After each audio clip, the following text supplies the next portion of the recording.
"Promise me you'll fulfill my last wish," whispered the aging billionaire, his voice frail yet urgent, as he clutched the hand of the young, striking black housemaid kneeling beside him in the opulent study of his Boston manor. Employed as a cleaner in the sprawling estate, she endured daily indignities, dismissive glances, whispered slurs about her race, and the biting scorn of the manor's staff and guests who saw her as invisible.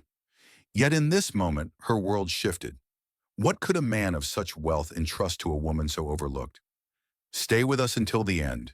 This tale of heartbreak and redemption will captivate you. Please subscribe to catch our latest stories and share in the comments where you're watching from. Will she honor his wish and transform a legacy? The answer lies ahead. The old billionaire's plea echoes in your mind, a promise to fulfill his last wish, binding a young black maid to a destiny she never imagined. What secrets lie within the walls of Harrington Manor, and how will they reshape her world? Let's step into her life, where every day is a battle to be seen, and one man's kindness offers a flicker of hope. The first light of dawn barely pierced the fog that clung to the outskirts of Boston, where Harrington Manor stood like a monument to wealth. Its marble columns gleamed under the early sun, and the sprawling estate, with its manicured gardens and towering oaks, seemed to belong to another world, one of privilege and power. Inside, however, a different reality unfolded.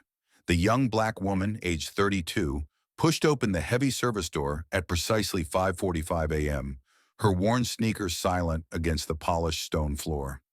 She carried a bucket of cleaning supplies, her uniform crisp despite the long bus ride from her modest apartment in the city's working-class district. As a janitor and event server, her days were a blur of scrubbing, polishing, and fading into the background of this opulent world. She began her routine in the grand hallway, where chandeliers cast prisms of light across the walls. The air smelled of lemon polish and old money, a scent that clung to her clothes long after she left. Her hands moved deftly, wiping down surfaces until they shone like mirrors, erasing any trace of imperfection. But perfection came at a cost. Mrs. Whitmore, the head housekeeper, a stern white woman with graying hair and a perpetually pinched expression, hovered nearby. "Hurry up, girl," she snapped, her voice cutting through the silence. "Don't leave smudges on my floors. The Harringtons expect spotless." The word girl stung, a deliberate slight that reduced her to something less than her 32 years, less than human. She nodded, eyes fixed on the mop, and kept working. By mid-morning, the manor buzzed with preparations for a gala. The dining hall, with its long mahogany table and crystal stemware, awaited Boston's elite. She transitioned from cleaning to serving, tying a crisp white apron over her uniform. As she arranged silver trays of hors d'oeuvres, Mrs. Whitmore's voice rang out again. "Don't dawdle," she said, her eyes narrowing, "and stay out of sight until you're needed. You know how the guests are." The implication was clear. Her presence, her blackness, was an inconvenience to be tolerated only in the shadows. The gala began at dusk, and the manor transformed into a glittering spectacle. Men in tuxedos and women in shimmering gowns filled the room, their laughter echoing off the high ceilings. She moved among them, offering flutes of champagne with a practiced smile. Most guests ignored her, their eyes sliding past as if she were part of the decor. Others were less subtle. As she refilled a glass, a man in a tailored suit leaned toward his companion, his voice low but audible. "She doesn't quite fit here, does she?" His friend chuckled, glancing at her. "No, not at all." Her jaw tightened, but she kept her gaze steady, her hands steady, her silence absolute. She had learned long ago that responding only invited more scrutiny. Amid the sea of dismissive faces, one stood out. Charles Harrington, the 79-year-old patriarch of the estate, entered the room, his silver hair catching the light, his steps slow but deliberate, supported by a polished cane. Unlike the others, he saw her. "Good evening," he said, his voice warm, almost startling in its sincerity. "How's Malik doing with his math test? And Aisha, still drawing those beautiful pictures?" She blinked, caught off guard by the familiarity. Few in the manor knew her children's names, let alone their interests. "Malik's working hard, sir," she replied softly, "and Aisha's sketching every day." Charles smiled, a quiet kindness in his eyes. Good, good. Keep encouraging them. As the evening wore on, she slipped into the kitchen to refresh a tray. On the counter, tucked beside a stack of napkins, was a small box wrapped in plain paper. A note in Charles's neat handwriting read, "For the little artist." Inside was a set of colored pencils, vibrant and expensive, the kind she could never afford for Aisha. Her chest tightened with an emotion she couldn't name. Gratitude, yes, but also a pang of unease. Why did this man, surrounded by wealth and family, care about her children? She tucked the box into her bag, her fingers lingering on the note. The gala ended past midnight, and she stayed to clean long after the guests had departed. The manor fell silent, its grandeur now a hollow shell. She scrubbed the wine stains from the tablecloth, swept the crumbs from the floor, and polished the silver until it gleamed. Mrs. Whitmore's parting words echoed in her mind. Don't leave a trace. It was more than a command about cleaning. It was a reminder of her place, her invisibility. She was meant to vanish, to exist only in service to others' lives. Exhausted, she caught the last bus home, the city lights blurring outside the window. Her apartment, a cramped two-bedroom in a noisy complex, was a stark contrast to the manor's splendor. Malik and Aisha were already asleep, their school books scattered on the kitchen table. She sank into a chair, the weight of the day pressing against her. Opening her bag, she pulled out the box of pencils and traced the note's words with her finger. For the little artist. A rare smile broke through her fatigue. She woke Aisha gently, showing her the gift. The girl's eyes lit up, her small hands clutching the pencils as if they were treasure. As she tucked her children into bed, Malik stirred, his voice sleepy but curious. Mama, why is that old man so nice to you when everyone else isn't? The question hung in the air, sharp and unanswerable. She brushed a hand over his hair, her heart heavy. Some people see us, baby, she said softly, even when others don't. She kissed his forehead and turned off the light, but the question lingered, a seed of curiosity that would soon grow into something far greater. The manor, with its glittering facade and hidden cruelties, awaited her return. But for now, in the quiet of her home, she held on to the small act of kindness that had pierced her invisible life. What did Charles Harrington see in her that others refused to? And what wish could be so urgent that it bound them together in his final moments? The answers lay ahead, waiting to unravel a truth that would shake the foundations of everything she knew. Malik's question lingered in her mind, a quiet challenge to the world that refused to see her. Why was Charles Harrington kind when others were not? As dawn broke again, she returned to Harrington Manor, unaware that this day would shift the course of her life forever. The morning air was heavy with an unusual stillness as she stepped through the service entrance of Harrington Manor.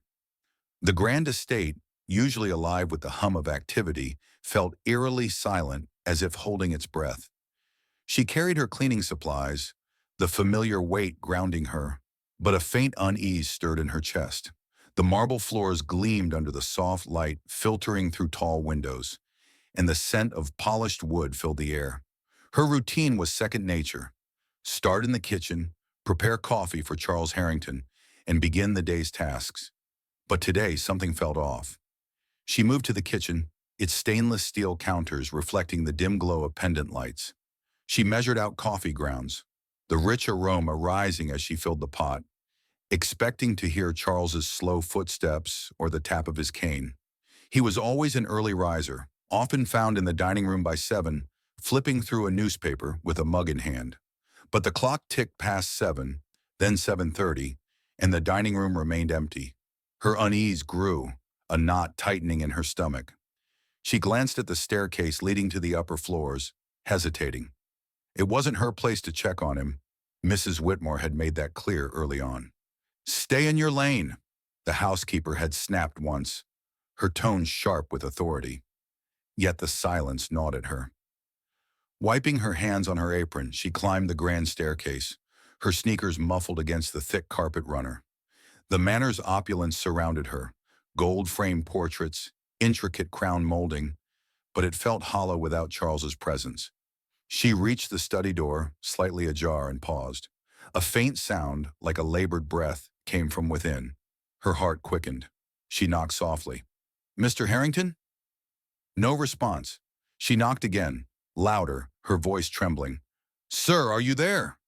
Still nothing. Pushing the door open, she peered inside. Charles Harrington sat slumped in his leather chair, his silver hair disheveled, his face pale as wax. One hand clutched his chest, the other gripped the armrest, knuckles white with strain. His breaths came in shallow, ragged gasps, each one a struggle. She rushed to his side, dropping to her knees. Mr. Harrington, I'm calling an ambulance, she said, her voice steady despite the panic rising within her. She reached for the phone on his desk, but his hand shot out, grasping her wrist with surprising strength. No, he whispered, his voice barely audible, cracked with pain. Not yet. His eyes, clouded but intense, locked onto hers. He pointed a trembling finger toward a thick manila envelope on the desk, her name written across it in his careful script. Eshe, he rasped, each word a labor. Promise me, you'll do what's in there. To the end. She stared at him, confusion warring with fear. What is it, sir? She asked, her voice soft but urgent. His grip tightened, his eyes burning with a desperation she'd never seen. You've been family to me, he said, his voice breaking. More than my children. The words hit her like a physical blow, stirring a mix of shock and sorrow. Family? She was just the janitor, the server, the invisible woman who cleaned his home. Yet his gaze held no pretense, only raw truth. Promise me, he repeated, his breath faltering. It's my last wish. I promise, she heard herself say, the words slipping out before she could fully grasp their weight. She didn't understand what she was agreeing to, but the urgency in his eyes left no room for hesitation. A faint smile crossed his lips, the first she'd seen in months. Thank you, he whispered, his hand loosening on her wrist. His eyes fluttered shut, and for a moment she feared he was gone. Then they opened again, weaker now. Call now, he murmured. Her hands shook as she dialed 911, her voice steady as she gave the address to the dispatcher. Harrington Manor, please hurry, he's having a heart attack. Within minutes, sirens pierced the morning quiet, their wail growing louder as an ambulance pulled into the driveway. Paramedics, all white men in crisp uniforms, burst into the study, their equipment clattering. One glanced at her, standing by the desk, clutching the envelope. Who are you? He asked, his tone sharp, eyes narrowing. The help? I'm the janitor, she replied quietly, stepping back to give them space. The paramedic's gaze lingered, a flicker of skepticism crossing his face, as if her presence in this moment of crisis was somehow out of place. She ignored it, her focus on Charles as they checked his vitals, attached monitors, and lifted him onto a stretcher. His eyes found hers one last time, a silent plea echoing his earlier words. Then they wheeled him out, the study falling silent in their wake. She stood frozen, the envelope heavy in her hands.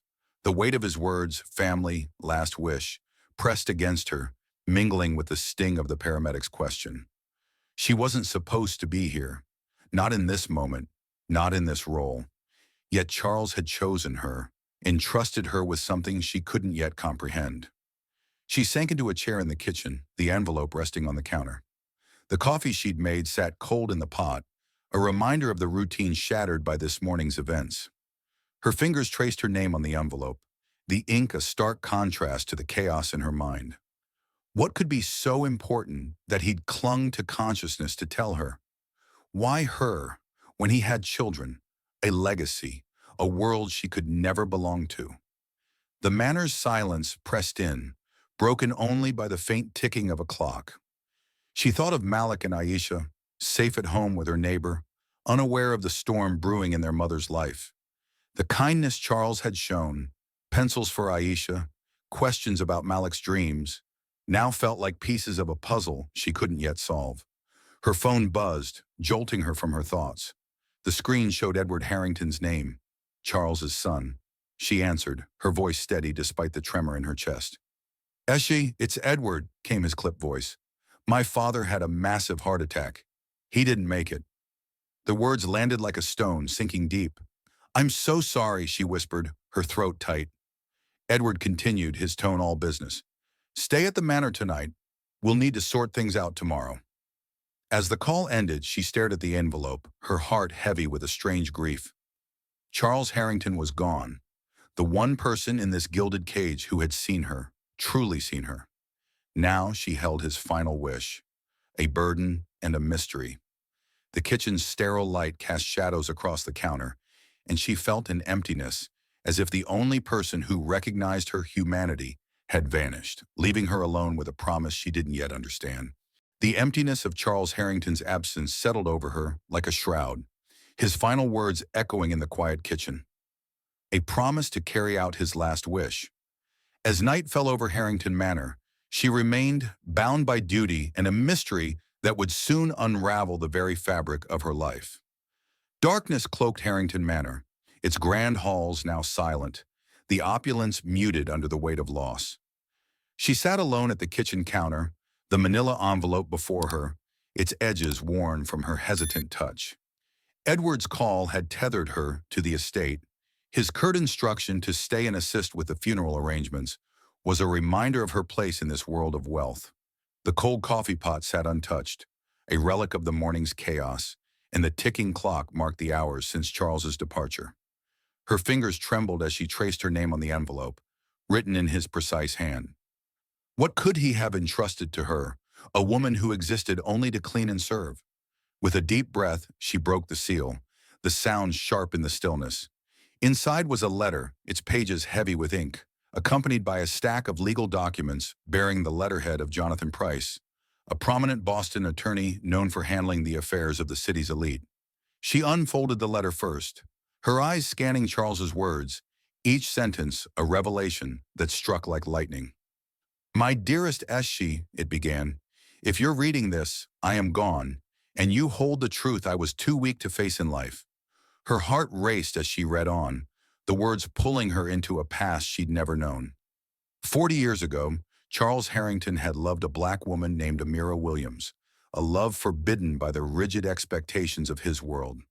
"Society would have shunned us," he wrote, his regret palpable. "I was young, proud, and afraid. When Amira told me she was pregnant, I gave her money and turned her away, believing I was protecting us both. I was a coward." The child, he revealed, was her mother, a woman who had raised Isha alone, never speaking of her father.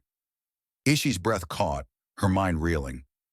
Charles Harrington, the man who'd gifted pencils to Aisha and asked about Malik's dreams, was her grandfather. Tears stung her eyes as she set the letter down, memories of her mother flooding back. 10 years ago, cancer had taken her, leaving behind a legacy of silence about her origins. As she had asked once, as a teenager, about her grandfather. "He's no one worth knowing," her mother had said, her voice tight, before changing the subject. Now the truth lay bare. Charles had known who Aishi was, had watched her from afar, his kindness a quiet atonement for his past. The realization was both a comfort and a wound, explaining the warmth in his eyes, the gifts, the conversations that had pierced her invisible existence. She turned to the legal documents, their formal language a stark contrast to the letter's raw emotion. The will was unambiguous. Charles had left everything to her, the manor, his fortune, his investments. Pages detailed trust funds, property deeds, and stock portfolios, numbers so vast they seemed unreal. But the inheritance came with conditions, each one a weight on her shoulders. First, she must find Amira Williams, now living in a Memphis nursing home, and deliver his apology, a message of love he'd never dared to speak. Second, she must tell Edward and Catherine, his legitimate children, the truth of their shared blood, revealing her as their niece. Finally, she must use the bulk of the fortune to establish the Amira Williams Foundation, a charity to support single mothers and minority communities, a legacy to right the wrongs of his past. The weight of these tasks pressed against her. She was a janitor, a single mother scraping by, not a philanthropist or a family reconciler. How could she face Edward and Catherine, who saw her only as the help? How could she find Amira, a woman she'd never known, and speak of a love story tainted by betrayal? The letter's mention of societal prejudice stung, a reminder of the world that had shaped Charles's cowardice. "A white man and a black woman," he wrote, "were unthinkable then. I let fear win."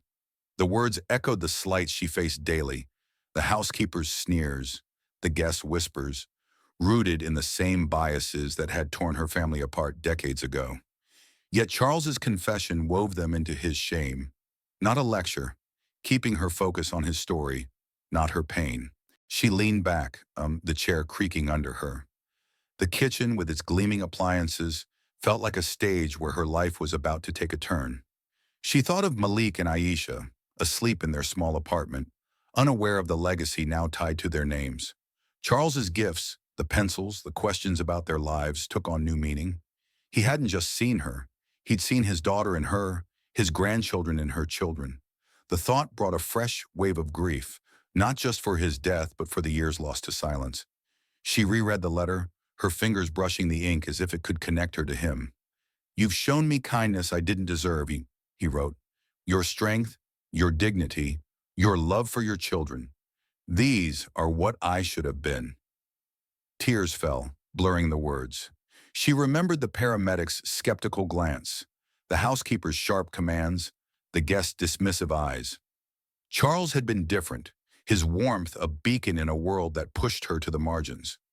Now he'd given her a mission that would thrust her into the center of a family and a fortune she'd never imagined. The documents included a phone number for Jonathan Price, with instructions to call him after Charles's passing. She set them aside, her mind racing. Edward and Catherine would arrive tomorrow, expecting to claim their father's estate. How would they react to this truth? She pictured Edward's cold efficiency, Catherine's calculated reserve. They'd never spoken to her beyond barked orders or polite indifference. The thought of confronting them with this secret, a secret that made her family, filled her with dread. Would they accuse her of deceit, as others had so easily dismissed her worth? The manor's silence deepened, the clocks ticking, a steady reminder of time moving forward. She clutched the letter, her tears falling onto the page. Charles's words were a lifeline, a burden, a call to action. She resolved to honor his wish, no matter the cost. The path ahead was uncertain, fraught with resistance from those who'd never seen her as more than a servant. But in that quiet kitchen, under the weight of a grandfather's confession, she felt a spark of determination. She would carry out his last wish, even if it meant facing a world that had always tried to keep her invisible. With Charles Harrington's letter clutched in her hands, her tears had sealed a vow to honor his final wish, a promise that now pulled her toward an uncertain future. As morning light flooded Harrington Manor, she faced a new challenge, confronting his children with a truth that would shake their world as fiercely as it had hers. The sun rose over Harrington Manor, casting golden rays through the tall windows of the grand living room. The space, with its velvet drapes and polished oak floors, felt like a stage set for a reckoning. As she stood by the coffee table, the manila envelope resting beside a crystal vase, its weight a silent anchor in the room. She'd barely slept, the revelations of Charles's letter replaying in her mind, her mother's hidden past, her blood tie to this estate, the daunting tasks he'd entrusted to her. Now Edward and Catherine Harrington were due to arrive, their footsteps already echoing in the hall, signaling the storm to come. Edward entered first, a 50-year-old businessman in a tailored suit, his face set in a mask of efficiency. His graying hair and sharp blue eyes mirrored his father's, but his demeanor was all business, devoid of warmth. Catherine followed, a 47-year-old lawyer with a sleek bob and a crisp blazer, her expression one of calculated calm. They barely acknowledged Esha, their eyes scanning the room as if she were part of the furniture. "Let's get started," Edward said, tossing his briefcase onto a chair. "We need to inventory Father's assets before the lawyers arrive." Eshe took a steadying breath, her hands clasped to hide their tremble. "Mr. Edward, Miss Catherine," she began, her voice clear despite the knot in her chest. "There's something you need to see first." She gestured to the envelope. Edward's brow furrowed, his impatience palpable. "What's this?" he asked, his tone clipped. "Something Father left for me," she replied, meeting his gaze. "He asked me to share it with you." Edward's eyes narrowed, a flicker of disdain crossing his face. "You? The janitor?" he said, his voice dripping with incredulity. What could father possibly have left for you? Catherine raised a hand, her lawyer's instinct kicking in. Let's see it, she said, her tone cool but curious. As she slid the envelope toward them, her heart pounding. Edward snatched it, pulling out the letter and legal documents with a scoff. This better not be some kind of stunt, he muttered, scanning the pages. As he read, his face reddened, his jaw tightening. This is absurd, he snapped, slamming the papers onto the table. You expect us to believe father left everything to you? A maid? That's laughable. His words cut, each one laced with a venom that went beyond disbelief. A woman like you, he added, his voice low and sharp, has no claim to the Harrington estate. The phrase hung in the air, heavy with unspoken assumptions about her race, her role, her place in their world. Eshy's chest tightened, but she held her ground, her years of enduring slights steeling her resolve. Catherine, silent until now, picked up the letter, her eyes moving quickly over Charles's handwriting. Edward, read this, she said, her voice steady but strained. She handed him the page, her fingers lingering, as if reluctant to let it go. Edward's gaze darted across the words, his expression shifting from anger to shock. He says you're his granddaughter, he said, his voice hollow, disbelieving. That he had a child with some black woman? This is nonsense. You manipulated him, didn't you? Took advantage of a dying man? Eshy's voice remained calm, though her heart raced. I didn't know any of this until last night, she said. Your father gave me this envelope yesterday morning, right before the ambulance came. He made me promise to follow through. She pointed to the legal documents. There's a DNA test in there, done 6 months ago. It proves I'm his granddaughter.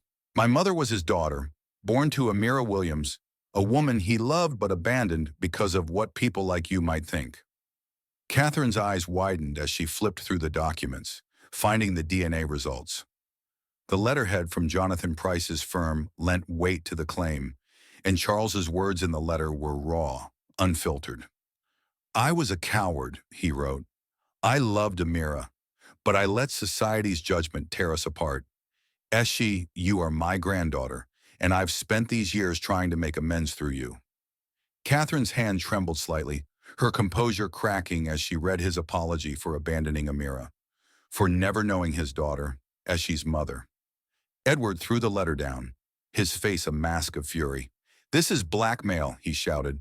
You found out about his guilt, maybe snooped through his papers while cleaning, and you coerced him into this.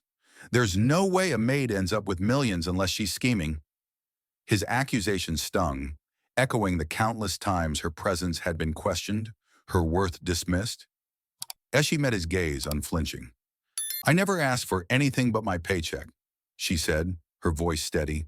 I cleaned your father's home, served his guests, and listened when he talked about his regrets. He chose me because I showed him the care you didn't. The room fell silent, the weight of her words settling between them. Catherine looked up from the documents, her eyes softer now, though guarded. Father wrote this himself, she said quietly, almost to herself. He says he was ashamed, that he saw in you what he wished he'd been for us. Her voice wavered, betraying a flicker of doubt. Edward paced, his hands running through his hair. This doesn't change anything, he snapped. We're his children, his real family. I'll have this will thrown out in court. Eshy stood taller, her voice firm. Your father worked with one of Boston's best lawyers to make this airtight. You can fight it, but it won't change his wishes. She paused, her eyes moving between them. He saw something in me. Care, respect, time, that he missed from you. That's why he trusted me with this. Her words were not an accusation, but a truth, raw and unyielding, rooted in the countless mornings Charles had spoken to her while his children remained distant. Catherine set the papers down, her expression unreadable. We need time to review this, she said, her lawyer's tone returning. This is, a lot to process. Edward stopped pacing, his eyes cold. Time? We're calling our lawyer today. This isn't over. He pointed at Eshy, his voice low. You don't belong here, and you won't take what's ours. The words, sharp with prejudice, cut deeper than he knew, but Eshy refused to flinch. The biases woven into his anger were familiar, a mirror of the world that had always pushed her to the margins. She gathered the documents, her hands steady despite the storm inside her. "I made a promise to your father," she said, her voice resolute. "I'll keep it, no matter what you do." She turned to leave the room, the envelope clutched tightly, her heart pounding with both fear and determination. Edward and Catherine exchanged a glance, their silence heavy with unspoken questions. The truth of their father's past and Eshi's place in it hung between them like a fracture in their carefully constructed world. Eshi's resolve to honor Charles Harrington's final wish burned brightly, despite the storm of Edward and Catherine's accusations. As the days before the funeral unfolded, she carried the weight of a promise that would soon demand she step out of the shadows and into a spotlight she'd never sought. Harrington Manor stood solemn under a gray sky, its grandeur subdued by the impending farewell to its patriarch. As she moved through the familiar halls, her cleaning supplies a quiet companion as she dusted surfaces and polished banisters. The estate was abuzz with preparations for Charles Harrington's funeral, a grand affair planned by Edward and Catherine, who coordinated with florists and caterers from the dining room. Eshi's presence, as always, was expected to be invisible, her tasks a backdrop to their decisions. Yet the manila envelope's contents weighed on her, its secrets now a part of her every step. Charles's letter had given her a specific charge: to speak at his funeral, to unveil the Amira Williams Foundation to the world. The thought filled her with both purpose and dread. She found solace in the quiet moments between tasks, retreating to the study where Charles had spent his final hours. Sitting at his desk, she pulled out a notebook and began drafting her eulogy, her pen trembling as she recalled their conversations. Charles had often spoken of Malik and Aisha, his eyes lighting up when she shared stories of their dreams, Malik's fascination with engineering, Aisha's love for sketching. "They're bright kids," he'd say, his voice tinged with a longing she hadn't understood then. Now, knowing he was their grandfather, she saw his questions for what they were: a grandfather's quiet pride, a man grappling with a lifetime of regret. He'd once confessed his loneliness, noting how rarely Edward visited or Catherine called. "You listen, Esha," he'd said, his cane tapping softly. "That's more than most." Those memories fueled her words, each sentence a tribute to a man who'd seen her when others wouldn't. Her work continued, the manor's demands unrelenting. As she swept the grand staircase, Mrs. Whitmore, the head housekeeper, approached, her lips curled in a sneer. Word of the will had spread among the staff, whispered in hushed tones. "So you think a piece of paper makes you the lady of the manor?" Mrs. Whitmore said, loud enough for two other maids to hear. They glanced up, their expressions a mix of curiosity and amusement. "You'll always be the help, no matter what that old man wrote." The words, sharp with condescension, carried the weight of assumptions about Esha's race and role. She tightened her grip on the broom, her face a mask of calm. "I'm just doing my job, Mrs. Whitmore," she replied, her voice steady, and returned to her task. The housekeeper's scoff lingered, a reminder of the world that saw her as less, even now. Eshi's days were a blur of cleaning and serving, her routine a shield against the growing tension. She polished silver for the funeral reception, arranged chairs in the parlor, and ensured every corner of the manor gleamed. But her mind was on the eulogy, each draft refining her resolve to honor Charles's vision. The Amira Williams Foundation, named for her grandmother, would be his legacy, a way to support single mothers and minority communities, to right the wrongs of his past. She practiced in whispers, standing before a mirror in the servants' quarters, her words halting but earnest. "He was a man who made mistakes," she wrote, "but chose to heal them through kindness." The task felt monumental, speaking before Boston's elite, who dismissed her as invisible, yet Charles's faith in her drove her forward. One afternoon, as she arranged flowers in the foyer, Catherine appeared, her heels clicking on the marble floor. As she braced herself, expecting another confrontation. Instead, Catherine's expression was softer, her eyes searching. She said, her voice lacking its usual edge. "Can we talk?" Surprised, Eshe nodded, leading her to a quiet corner of the library. Catherine hesitated, then asked, "Tell me about your children. Father mentioned them, but I never really listened." Eshe paused, caught off guard by the question.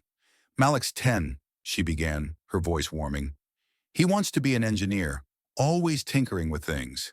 Aisha's 7, and she draws beautiful pictures, full of color. She smiled, thinking of the pencils Charles had gifted. They're my world. Catherine's gaze softened, a flicker of something like regret crossing her face. Father talked about them, she said quietly. He'd tell me about Malik's science projects, Aisha's sketches. I didn't realize how much he cared. She looked away, her fingers tracing the edge of a bookshelf. He didn't talk about my life like that. Not my cases, not my kids. The admission hung between them, a crack in Catherine's polished facade. Eshe saw the surprise in her eyes, as if Catherine hadn't expected a janitor to have a life so rich, so full of love. It was a subtle reminder of the assumptions that colored how others saw her, woven into Catherine's unguarded moment rather than a blatant slight. I didn't know he was my grandfather, Ishi said softly, but he saw my kids as his family too. That's why he was kind. Catherine nodded, her expression unreadable. I need to think about this, she said, turning to leave. Thank you for telling me. The exchange, brief but heavy, left Eshe with a spark of hope. Catherine's curiosity, however tentative, was a step beyond Edward's outright hostility. As the funeral loomed, Eshe's resolve grew. She finalized her eulogy, each word a testament to Charles's redemption and her strength. She imagined standing before the crowd, Edward's glare, the guests' whispers, Mrs. Whitmore's disdain, and felt fear creep in. They'd see her not as a granddaughter, but as a black maid daring to claim a place in their world. Yet Charles's letter echoed in her mind. You are my family, Eshe. Show them what I couldn't. She folded the notebook, tucking it into her bag, her heart set on speaking the truth. The manor buzzed with final preparations, florists and caterers weaving through the halls. Eshe worked tirelessly, her hands steady despite the weight of what lay ahead. Mrs. Whitmore's taunts continued, each one a jab at her newfound role. Don't get too comfortable, the housekeeper muttered, passing by with a tray. Eshe ignored her, focusing on the eulogy, her promise to Charles, her anchor. She thought of Malik and Aisha, their dreams now tied to a legacy she hadn't yet grasped. The funeral would be her first test, a moment to step out of invisibility and into the light of Charles's truth. As night fell, she stood in the servants' quarters, practicing one last time. The words flowed now, strong and clear, a tribute to a man who'd seen her worth. She knew Edward's anger and the guest's judgment awaited, but she was ready. Charles's faith in her was a fire that no amount of scorn could extinguish. She would speak, not just for him, but for the family she'd lost and the one she might yet find. Ishi's heart carried the fire of Charles Harrington's faith, a resolve to speak his truth despite the looming judgment of a world that saw her as less.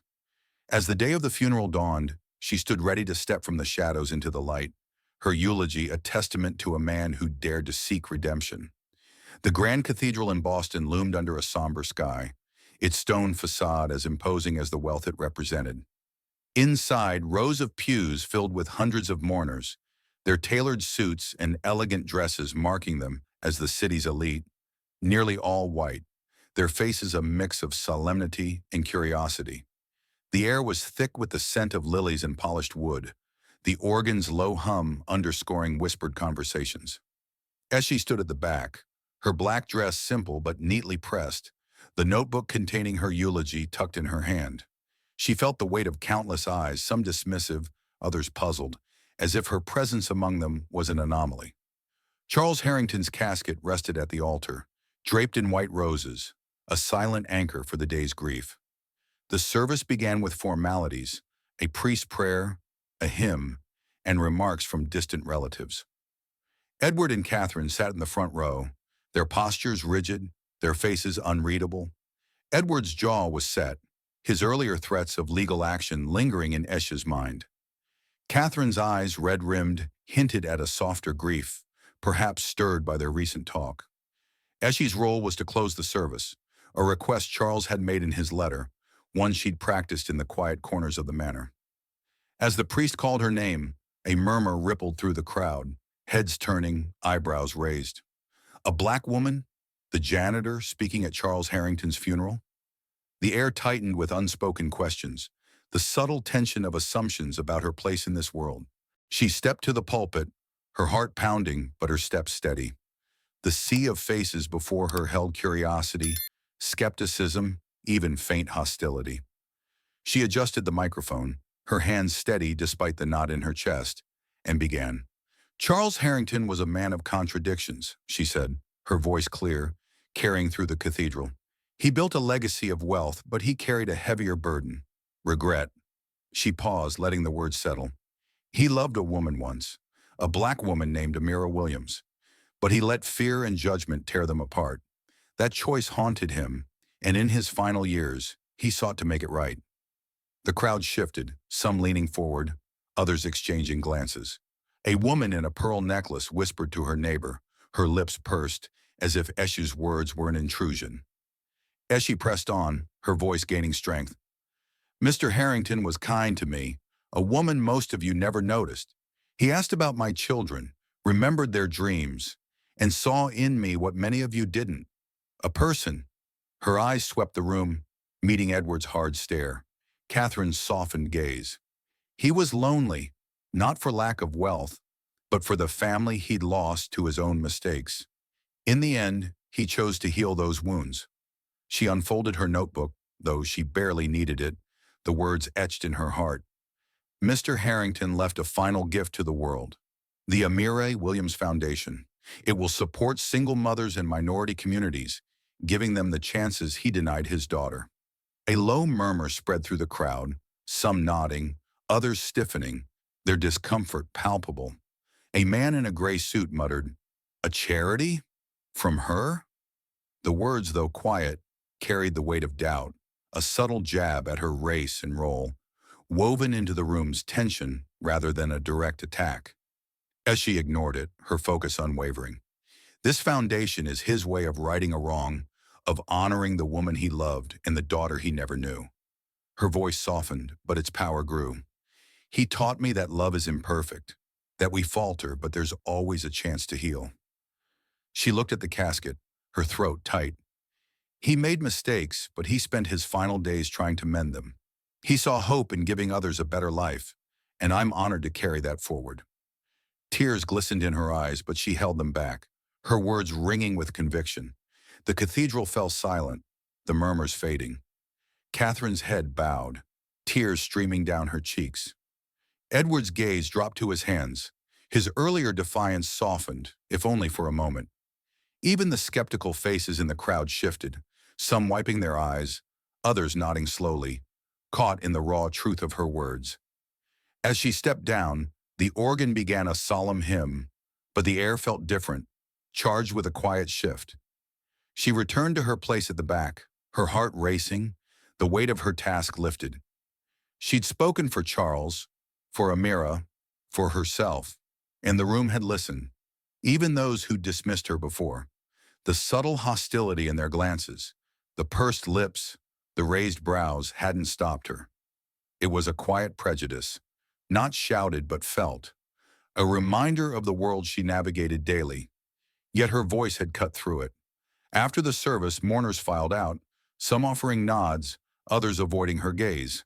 Catherine approached, her eyes still wet. She hesitated, then pulled Esha into a brief, unexpected embrace. "Father was right about you," she whispered, her voice thick with emotion. "You honored him today." Eshe nodded, her throat too tight to speak. Edward lingered nearby, his face unreadable. He said nothing, his silence a stark contrast to his earlier threats. But he didn't challenge her. He turned and walked away, his footsteps echoing in the emptying cathedral. Eshe stood alone as the crowd dispersed, the weight of the moment settling over her. The air felt lighter, as if her words had cracked open a door long closed. She'd faced the judgment of Boston's elite, their subtle biases laid bare in their glances and whispers, and emerged stronger. Charles's faith in her had carried her through. His vision for the Amira Williams Foundation was now a beacon for her future. She clutched her notebook, the eulogy's words a promise kept, and felt a change in the atmosphere, a shift towards something new, something possible. Eshe's eulogy had shifted the air in the cathedral, her words a bridge between Charles Harrington's past and a future she now carried.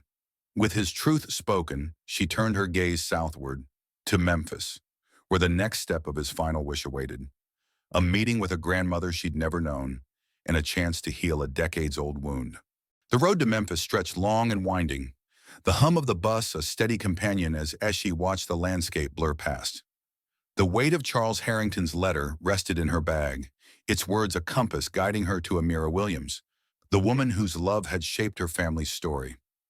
Leaving Boston behind, Eshe felt both unmoored and resolute, her heart tethered to the promise she'd made. Malik and Aisha were safe with her neighbor, their laughter a distant echo as she embarked on this journey alone. The world outside the window, fields giving way to cityscapes, felt vast, yet her purpose was clear, to deliver Charles's apology and begin the work of his legacy. Memphis greeted her with a humid embrace, its streets alive with the rhythm of a city both old and vibrant. The nursing home, a low brick building tucked amid oak trees, was quieter, its halls carrying the faint scent of antiseptic and flowers. As she approached the reception desk, her simple dress a contrast to the weight of her mission, the receptionist, a middle-aged white woman, looked up with a polite but curious smile. "You here to see someone?" she asked, her eyes lingering on Esha in a way that felt familiar, assessing as if her presence needed explanation. "Amira Williams," as she replied, her voice steady. The woman's brow raised slightly. "Your family?" The question, innocent on its surface, carried a subtle edge, a quiet assumption that Eshe, young and black, didn't quite fit the expected visitor profile. "Yes," Eshe said firmly, offering no further explanation. The receptionist nodded, pointing her down the hall. Amira Williams sat in a small room, her frail frame wrapped in a shawl, her eyes sharp despite her 90 years. Her skin, etched with the lines of a long life, glowed faintly in the morning light streaming through the window. As she paused at the door, her breath catching. This was her grandmother, a woman whose story had been hidden from her, now just a few steps away. "Mrs. Williams?" as she said softly, stepping inside.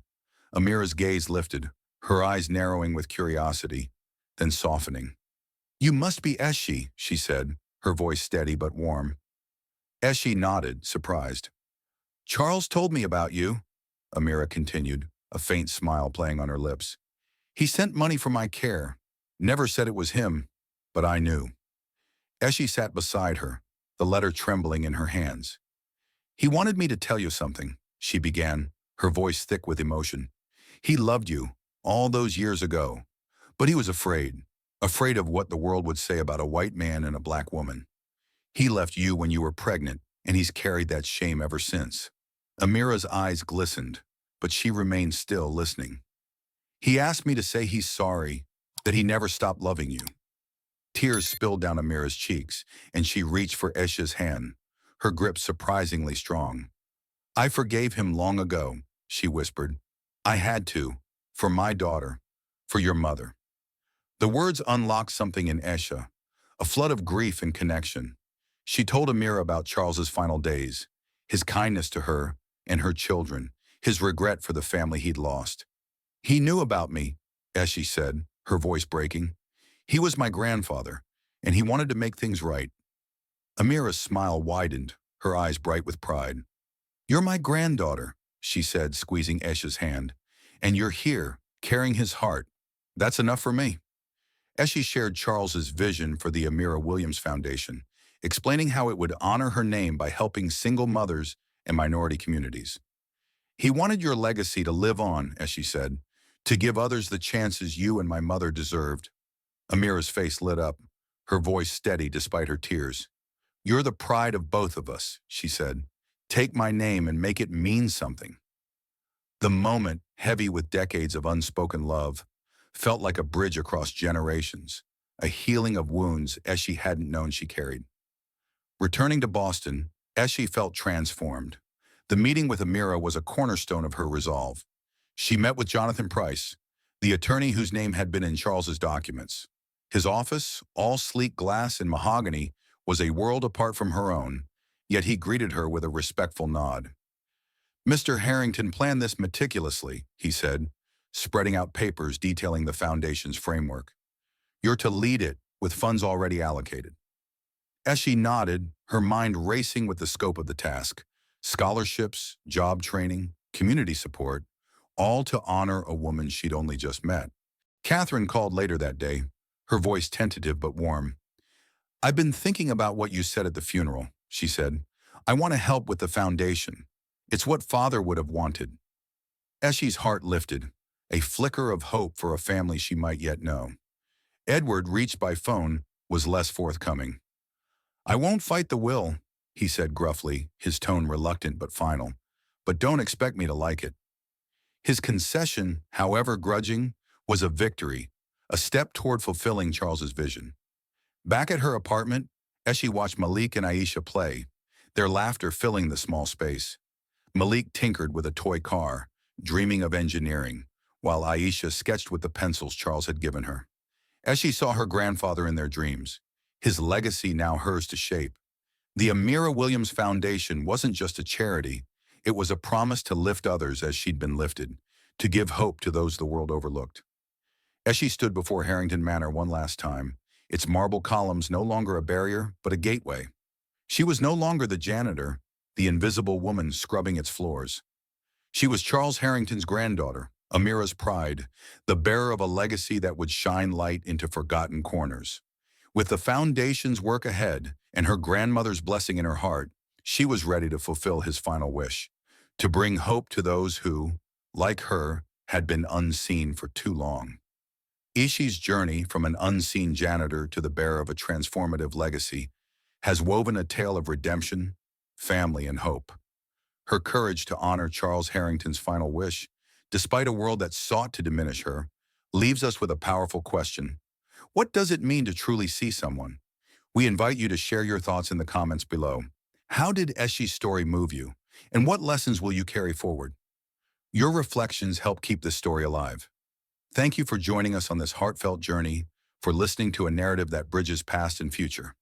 We're grateful for your time and engagement. Subscribe for more stories that inspire and challenge, and let us know where you're watching from. Until next time, may you find your oit in the shadows, and we'll see you soon for another tale.